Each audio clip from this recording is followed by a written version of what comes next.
Umur saya 11 tahun. Saya akan membacakan kisah dari Nabi Muhammad SAW bersama ibu susu.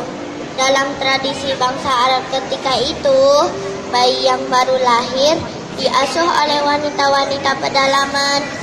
Udara di pedalaman lebih bersih, bahasa dan pergaulannya juga lebih terjaga. Beberapa hari setelah kelahiran Nabi Muhammad SAW, para ibu susu dari kampung Bani Sa'ad pun berdatangan ke kota Makkah. Mereka mencari bayi-bayi dari keluarga kaya. Tidak ada yang mau mengambil Muhammad karena ia yatim dan miskin. Seorang ibu bernama Halimah datang paling akhir. Tubuh kurusnya terlihat lesu di atas keledai yang berjalan lambat tak bertenaga. Semalaman, bayi Halimah menangis karena air susunya kering.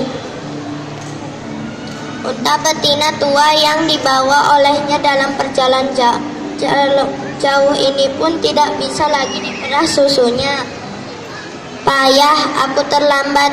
Halimah gundah karena ia hanya mendapati Muhammad tidak membawa bayi untuk disusui, artinya tidak mendapatkan uang.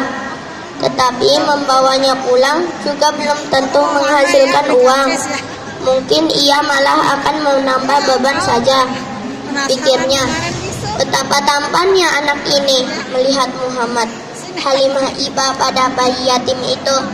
Meski sedikit terpaksa, akhirnya Halimah membawanya pulang untuk disusui. Subhanallah, Maha Suci Allah, kini tiba-tiba Halimah dapat menyusui kembali. Muhammad SAW menyusu hingga kenyang. Bayi Halimah pun begitu. Bahkan kantong susu unta mereka kini terisi penuh. Sejak itu, keberkahan selalu menyertai keluarga Halimah.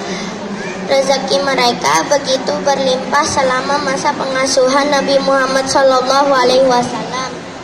Aku banget.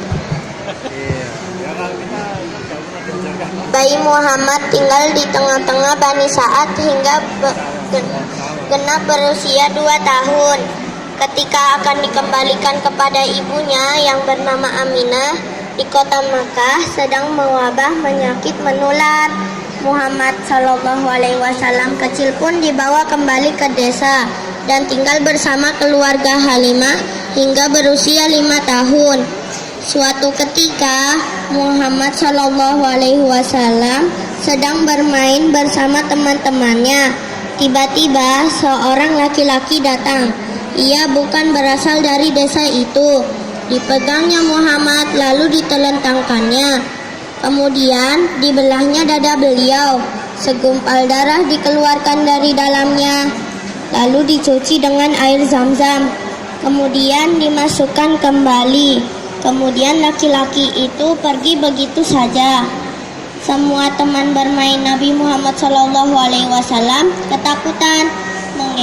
Mereka mengira bahwa Nabi Muhammad SAW telah dibunuh oleh laki-laki asing itu. Halimah datang sambil berlari. "Oh Muhammad, sayangku, kamu baik-baik saja nak?" tanyanya sambil mendekap Muhammad penuh kekhawatiran. Diperiksanya seluruh tubuh anak itu. Anehnya, tidak ada yang terluka. Muhammad segar bugar.